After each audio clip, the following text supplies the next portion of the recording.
And the Taliban takeover is raising questions about how the U.S. was caught off guard so badly. Many are blaming an intelligence failure, but some officials tell ABC intelligence did warn of a quick Taliban takeover, but leadership didn't listen.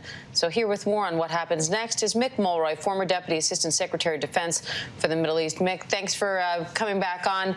You know, President Biden himself admits that the situation unfolded more quickly than the administration had anticipated. So how exactly did that happen?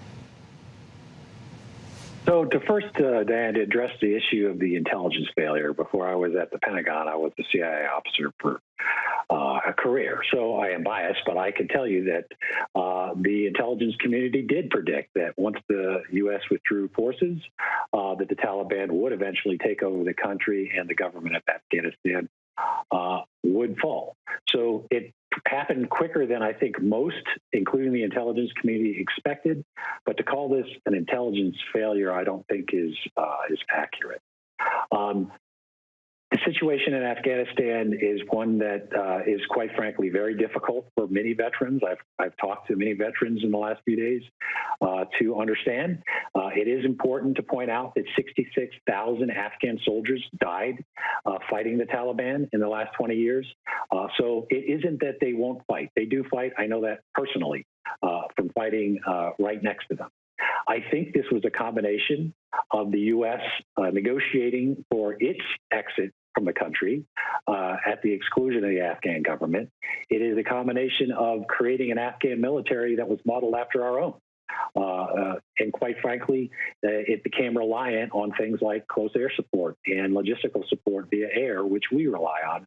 And once that was taken away with the U.S. forces leaving, that fell. So I think there was a combination, and then, of course, the lack of leadership from the Afghan government when it really came down to it was also a critical factor. But all those taken together will be reviewed for many years to come by those who are trying to figure out how this could happen after so much effort went into the last 2 decades of training the Afghan National Army.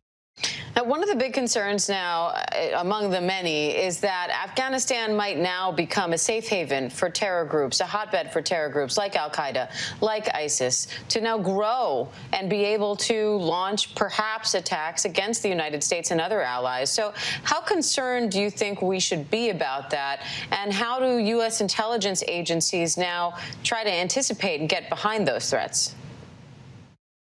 So I do think we should be concerned. Our strategic objectives in going into Afghanistan in the first place was to remove the Taliban because they had hosted a terrorist organization that attacked us on September 11th.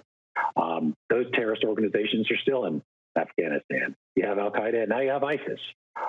They have been fighting alongside the Taliban in much of their efforts to take back the country. There are jihadists, there are reports of jihadists all over the world trying to get back to Afghanistan right now. To celebrate what they would consider significant victory for their whole ideology.